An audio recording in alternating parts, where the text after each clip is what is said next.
مرحبا أهلا النوادي. Alhamdulillah, puji syukur kehadirat Allah, salawat salam senantiasa tercurahkan kepada junjungan mulia Nabi tercinta Sayyiduna wa Maulana Muhammad sallallahu alaihi wa alihi wa sahbihi wa barak wasallam, beserta seluruh kerabat beliau, sahabat beliau, dan umat beliau yang senantiasa melaksanakan ajaran beliau hingga akhir masa nanti. Yang kami muliakan, kami hormati Imam Masjid Al-Muttaqin Aminun Jalbar, wal Habib Alwi Albar, wal Habib Taufiq, wa jami'il habaib wa asatid wa hadir wa hadirat. Kita masih melanjutkan pembahasan tentang mau'izah, yaitu memberikan nasihat atau memberikan ceramah. Dikisahkan di masa lampau ada salah satu tokoh ulama bernama Abu Hafiz Al-Kabir. Nah, kisah ini menceritakan bahwa orang yang memberikan ceramah ada konsekuensi dan tanggung jawab. Yang dia sampaikan itu akan menjadi hitungan di sisi Allah Subhanahu wa taala. Apakah benar-benar disampaikan dan dia amalkan, dan niatnya betul-betul ia sampaikan hanya untuk ad-da'wah fi sabilillah, itu ada konsekuensinya. Nah, dari kisah ini bisa kita ambil pelajaran bagaimana ulama-ulama terdahulu sangat takut memberikan ceramah, karena sebab ada tanggung jawab, ada mas'uliyah ya, walaupun hal itu adalah hal yang harus disampaikan bagi orang yang memang Allah berikan rizki ilmu kepadanya, terutama ilmu agama. Nah, salah satu tokoh bernama Abu Hafiz Al-Kabir itu dikisahkan annahu lamma jaa Abu Hafiz Al-Kabir minal Iraq ila Bukhara. Tatkala Imam Abu Hafiz Al-Kabir, namanya Abu Hafiz Al-Kabir, beliau asal dari Irak. Beliau mengunjungi kota Bukhara. Bukhara ini tempatnya Imam Bukhari, tempatnya Al-Imam Al-Kalabazi yang menulis kitab At-Ta'arruf, dan banyak ulama mereka berasal dari kota Bukhara. Negaranya Uzbekistan. Kalau di zaman kita negaranya Uzbekistan. Al-Imam Abu Hafiz dari Irak datang ke Bukhara, disambut oleh warga yang ada di Bukhara, karena beliau salah satu tokoh ulama terkemuka di masanya. Wa talabu minhu an yagra'a darsa fa ajabahum. Masyarakat yang ada di Bukhara meminta kepada beliau untuk mengajar satu pelajaran, fa ajabahum, lalu dia pun menerimanya. Fazayyanu lahu al-masjida, lalu dihiasi kepadanya masjid ya. Nah, ini ada tamu agung ya, Habib Rifki Al-Hamid wa Habib Syekhan Albar Mata Allah Ta'ala bituli hayati. Dihiasi itu masjid, dan mereka meletakkan sarira, singgasana atau tempat duduk yang disediakan untuk mengajar. Fala bisalum salqudati, lantas beliau menggunakan pakaian ya, pakaian kebesaran, pakaian para guru.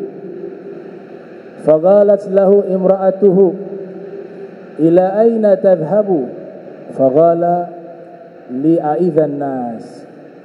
Sudah menggunakan pakaian kebesarannya, mau siap-siap mengajar. Kemudian sang istri bertanya kepadanya, wahai suamiku, mau pergi kemana? Maka sang suami mengatakan, saya pergi ingin memberikan ceramah kepada umat. Li'a'idhan nas. Fagalat hal amilta bima alimta hatta takhruja ilan nas fata'idhuhum apakah kamu telah mengamalkan ilmu yang kamu ketahui hingga kamu keluar kepada umat memberikan nasihat kepada mereka? Faqala ramaitini bisahmin nafid. Sungguh ucapanmu itu menghujam hatiku. Ucapan sang istri tadi menghujam hatiku. Kemudian dia katakan, wa kharaja ilan nas fasaha fihim. Maka dia keluar di hadapan umat tersebut, lalu dia berteriak, insarifu, kalian semuanya kembali pulang. Kenapa? Fa inni wajadtu fid dari muallima ahtaju ila ilmihi.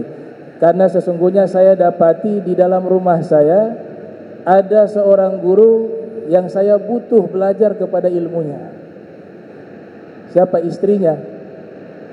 Jadi istrinya mengatakan, kamu mau mengajar kepada umat, ilmu yang kau sampaikan itu sudah diamalkan belum?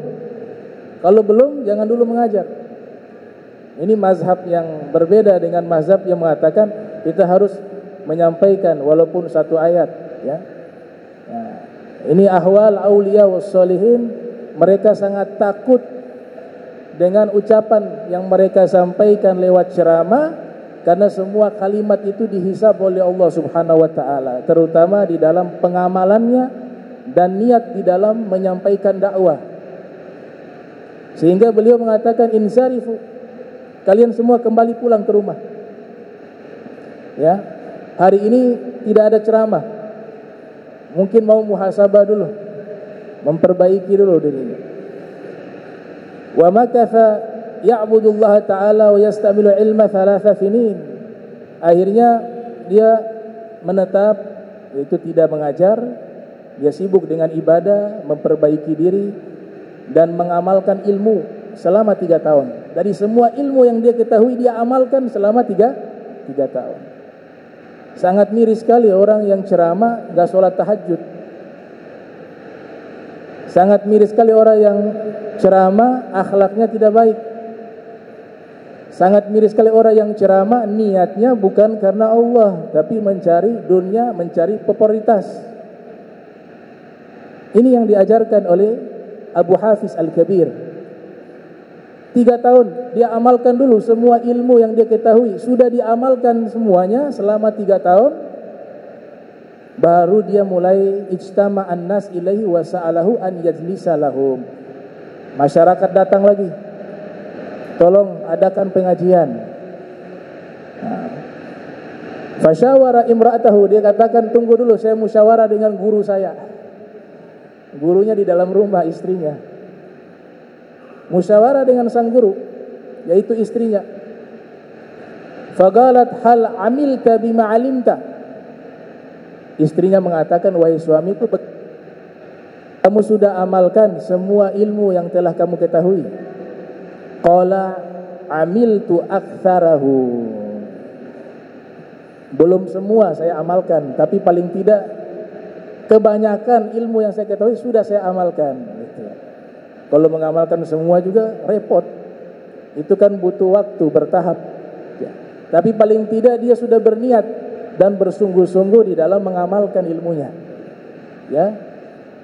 Setelah itu kata sang istri, faqalat hal ta'rifu li nafsika khosma. Apakah kamu sudah mengetahui musuh yang ada di dalam dirimu? Fatafakkar. Kemudian sang imam tadi, Abu Hafiz Al-Kabir, dia mulai merenung. Faqala kuntu atufu fil mazari' fawajadtu buq'ata kurrathin fa akhadtu hazmatan minha fa akaltuha fala a'rifu li nafsi ghaira hadha faqalat ardi khasmaka. Dia mengatakan, dia berpikir apa kesalahan yang pernah dilakukan. Ternyata dia temukan satu kesalahan. Dulu saya jalan di mazari', di tempat pertanian atau perkebunan. Kemudian saya dapati ada satu tempat di situ ada kurrath. Kurras itu sejenis tanaman ya. Kalau di kamus kontemporer daun bawang.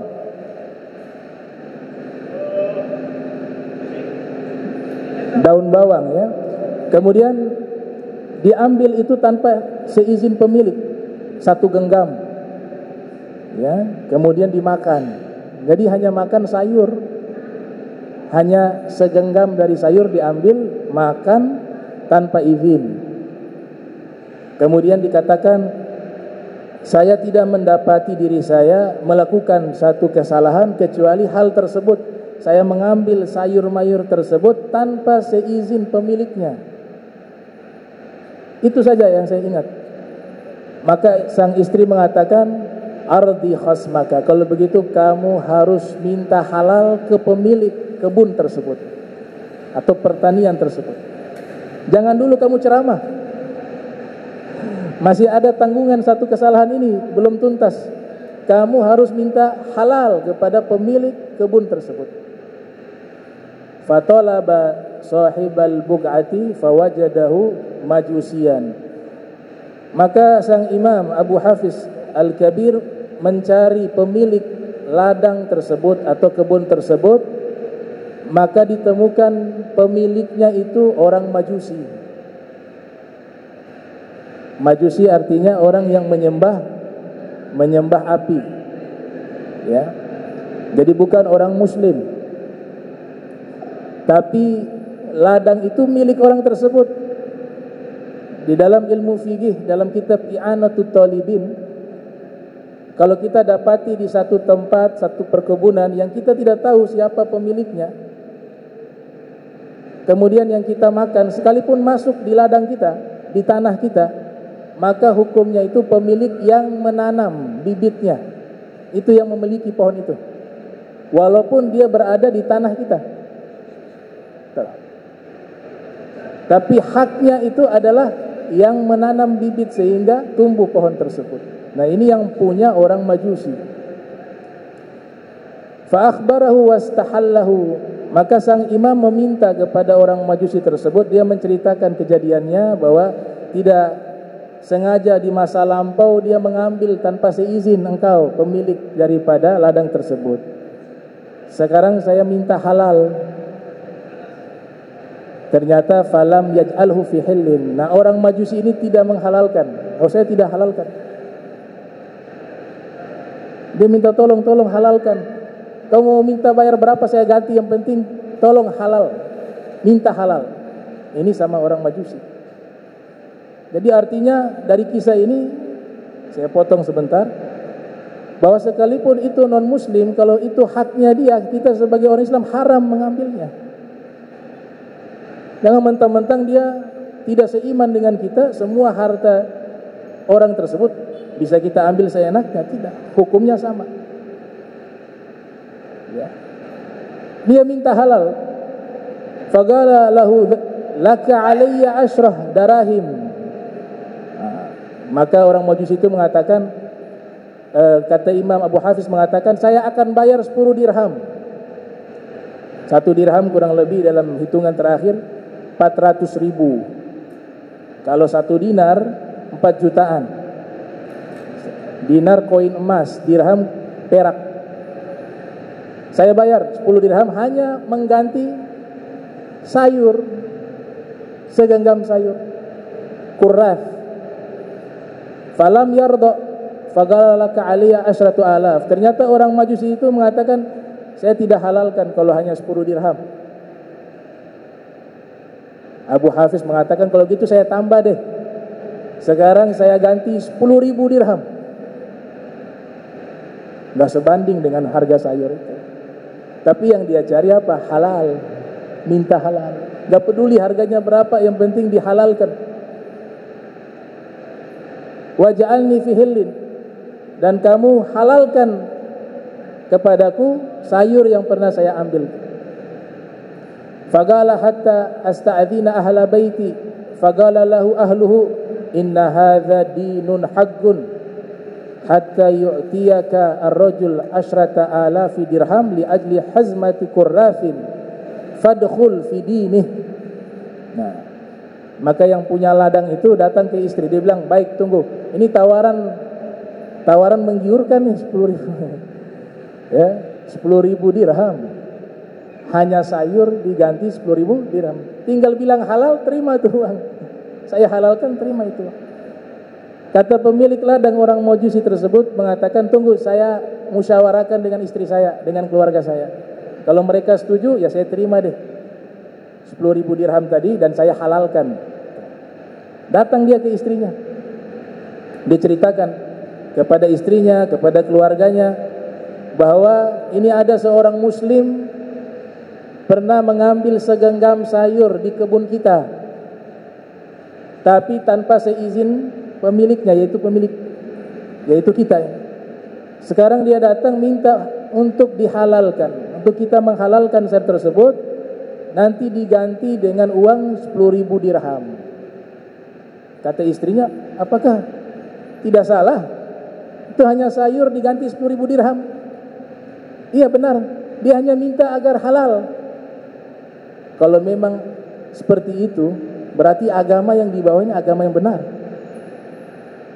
Hanya sayur, minta halal saja, dia rela mengorbankan hartanya hingga 10.000 dirham. Kalau begitu, wahai suamiku, udkhul fi dini, kamu masuk agamanya, nanti kami ikut kepada agama orang tersebut. Fa akhbar al-majusi ba'dal majus, ternyata apa hasilnya? Setelah itu orang Majusi ini mengabarkan kepada kerabatnya yang lain yang masih menganut pemahaman Majusi, bahwa tadi ada orang Islam hanya mencari halal, dia mengeluarkan hartanya 10.000 dirham hanya untuk meminta agar dihalalkan segenggam sayur. Akhirnya kerabatnya yang Majusi masuk Islam. Lihat, semuanya masuk Islam. Sampai berapa? Sab'un minhum, 70 orang Majusi saat itu masuk Islam. Sebab daripada kewaraan dari Abu Hafiz Al-Kabir tadi. Waja'u hatta waqafu ala babi Abi Hafiz. Akhirnya mereka mendatangi rumahnya Abu Hafiz. Fakhafa min kathratihim, jumlah mereka sangat banyak. Faqalu lahu a'rid alaina al-Islam. Ada 70 orang Majusi sudah ada di depan rumahnya Abu Hafiz. Mereka mengatakan, wahai Abu Hafiz, ayo presentasikan kepada kami tentang agama Islam. Kami semua ini sudah siap memeluk agama Islam. Akhirnya dijelaskan itu Islam itu apa. Akhirnya masuk Islam 70 orang dari Majusi. Fa aslamu kulluhum. Thumma jalasa linnas wa takallama awalan bihadhil hikayah rahmatullahi ta'ala alaihi.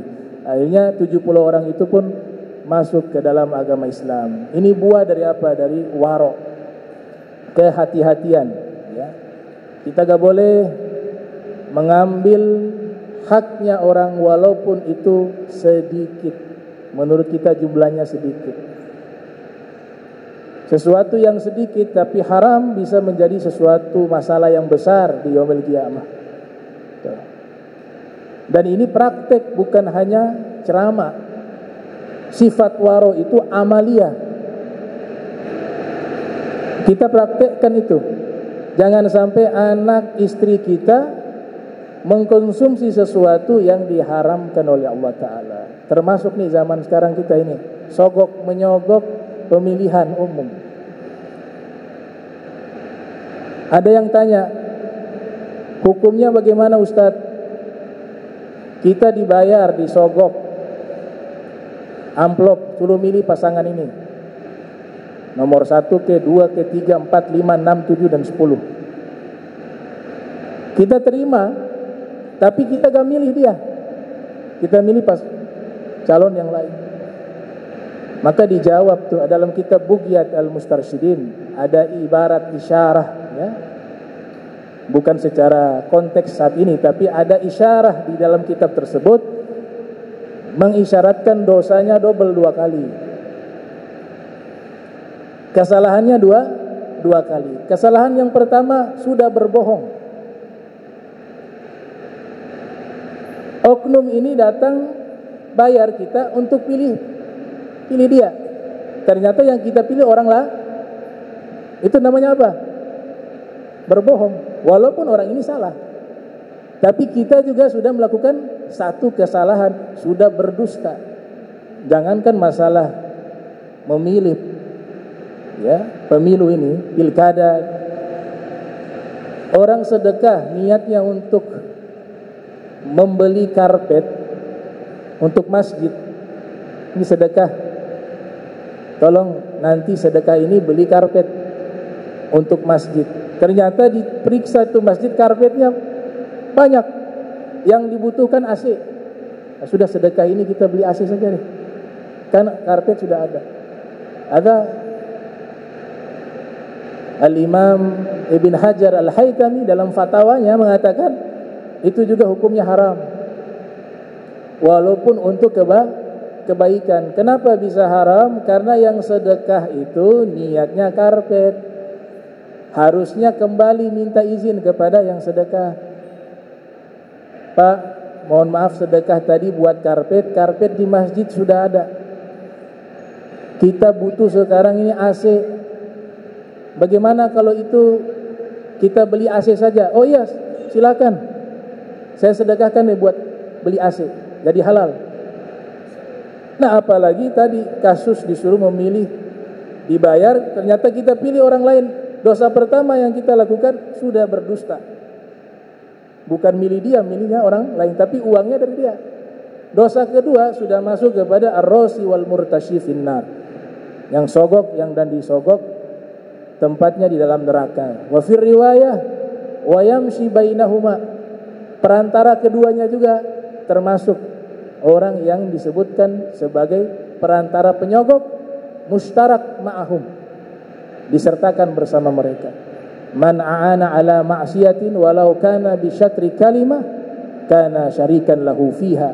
Siapa yang membantu perbuatan maksiat walaupun sepotong kata, maka dia ikut serta di dalam perbuatan maksiat tersebut. Bahkan Imam Sufyan Ats-Tsauri mengatakan, kalau dia suruh bunuh orang baru kata belum tul, ya. Kalau bahasa Arab uktul, bunuhlah. Dia baru mengatakan tahu-tahu orang itu sudah bunuh. Dia sudah maksud kepada maksiat tersebut. Karena walaupun lafadznya belum tuntas, tapi perbuatan itu sudah dilakukan sebab dia. Itu dapat 2 dosa. Jadi caranya bagaimana? Jangan terima sogok. Enggak usah diterima gitu. Man taraka syai'an lillah abdalallahu khairan minhu. Siapa yang meninggalkan sesuatu karena Allah, Allah akan ganti sesuatu yang lebih baik daripada itu. Yang halal sedikit barakah, manfaat. Yang haram banyak mudarat, zulmah, kegelapan. Nah ini nasihat yang ada di dalam kitab tersebut. Di sini juga ada satu nasihat yang luar biasa, dikatakan daripada Al-Imam Abu Qasim Al-Qusairi Naisabur, wa fi riwayah Abil Qasim Al-Hakim rahimahullahu ta'ala. Jadi ada yang bertanya kepada beliau, ma balu ulama'i zamanina la tatta'idun nasa bimawa'idhihim kama kana salaf. Kenapa ulama zaman kita, ini kitab ini kan sudah lama, konteksnya di zaman beliau, ya, apalagi di zaman sekarang. Bagaimana keadaan ulama di zaman kita kalau memberikan nasihat kepada manusia, kepada umat dengan nasihat-nasihat mereka itu berbeda dengan ulama terdahulu. Ulama terdahulu kalau berbicara sederhana tapi bisa merubah orang yang tadinya bukan orang Islam bisa masuk Islam, yang tadinya pendosa bisa merubah menjadi ahli taat. Itu. Jadi pertanyaannya seperti itu. Kenapa ulama dulu kalau memberikan nasihat pengaruhnya sangat luar biasa, beda dengan kita. Di zaman kita memberikan nasihat tidak ada pengaruh. Dijawab oleh beliau, faqala inna ulama'i salaf kanu ayqadha wan nas niyam fayunabbihul ayqadhu niyam wa ulama zamanina niyam wal khalqu mauta fa kaifa yunabbihu naimul mayyita. Beliau mengatakan ulama-ulama terdahulu mereka itu dalam keadaan sadar, aiqadha. Sedangkan manusia yang ada di masa itu dalam keadaan tidur. Maka orang yang sadar bisa memberikan peringatan kepada orang yang tidur, bisa membangunkan orang yang tidur. Itu ulama dulu. Tapi ulama-ulama sekarang mereka lagi tidur. Dan manusia di zaman mereka itu sudah mati. Lantas bagaimana orang yang tidur bisa membangunkan orang yang mati? Ada bahasa majaz, bahasa kinayah, ya, dalam ilmu balaghah namanya bab tashbih. Diserupakan, diumpamakan. Yang sadar artinya orang yang hatinya hidup, orang yang mengamalkan ilmunya. Ya, Sayyidina Umar bin Khattab mengatakan apa dalam athar? Yahdimul Islam zallatul alim wa jidalul munafiq bil kitab wa hukmul a'immatil mudillin. Yang diriwayatkan oleh Imam Ad-Darimi yang lahir tahun 181 Hijriah, wafat 255 Hijriah, di dalam kitab Musnad beliau. Yang menghancurkan kemuliaan agama Islam 3 oknum. Penyimpangan orang berilmu yang satu, yang kedua adalah orang munafik yang selalu berdebat mengatasnamakan Al-Quran, dan yang ketiga hukum yang dikeluarkan oleh pemimpin-pemimpin yang menyimpang. Ini yang merusak kemuliaan agama Islam. Jadi ulama terdahulu mereka menyampaikan nasihat, punya ta'athir, punya athar fil qulub. Ya, karena ilmu mereka amalkan. Niat mereka ikhlaskan karena Allah Subhanahu wa taala. Tujuannya mereka seperti itu sehingga mampu merubah itu. Makanya ada satu ungkapan syair dari Imam Al-Hafiz Ibnu Rajab Al-Hambali dalam kitab Lataiful Ma'arif, wa ghairu taqin ya'murun nasa bit-tuqa tabibun yudawin nasa wa huwa saqim. Orang yang tidak bertakwa tapi memerintahkan orang lain untuk bertakwa, itu seperti dokter yang mengobati orang sakit sedangkan dokternya sedang sakit parah. Wa huwa saqim. Wa hadhihi sifatu ulama'il yahud. Ini sifatnya ulama-ulama orang Yahudi. Kalau antum baca di surat Al-Baqarah, itu disebutkan, difirmankan oleh Allah Subhanahu wa taala, atamurunan nasa bil birri wa tansawna anfusakum wa antum tatlunal kitaba afala ta'qilun. Apakah, istifham ingkari ya, kenapa kalian memerintahkan manusia berbuat baik sedangkan kalian melupakan diri kalian sendiri, padahal kalian sedang membaca kitab suci kalian.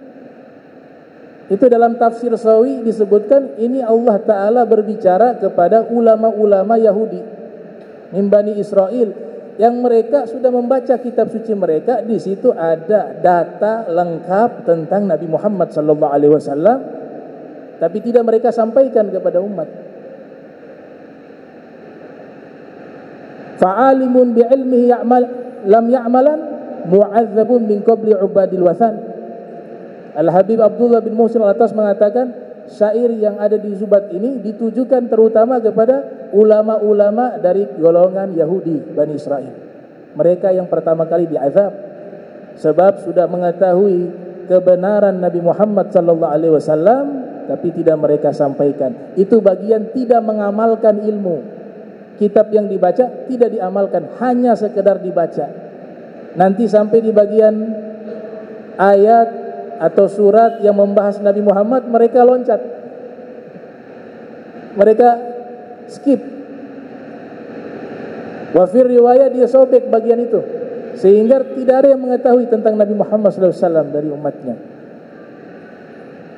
Dalam tafsir Jalalain dikatakan, wa fiha al-wa'id ala mukhalafatil qawli al-amal.